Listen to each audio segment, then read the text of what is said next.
Дойдохме веднага, щом разбрахме. Добре, че се е случило близо до щаба. Жалко, че ще пропуснем обедната почивка. Никой не е видял нищо. Пълна мистерия.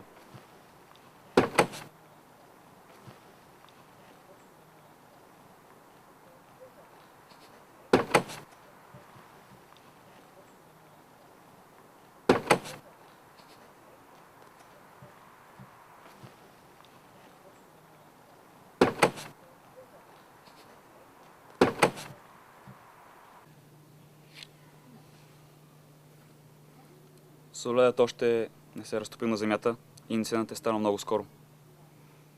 Има следи от тежък удар по главата. От тук не изглежда да е имал някаква схватка. Гърлото му сякаш е някак си посинено, но това е заради сладоледа, който е заседнал в него, което обяснява и шокираното лице. Може би защото е бил троен. Нещо не ми се връзва.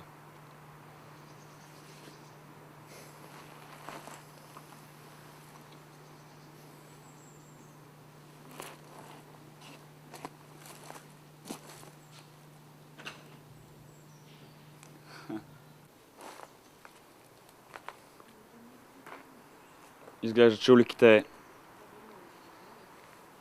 за малко щяха да ни изпразарят.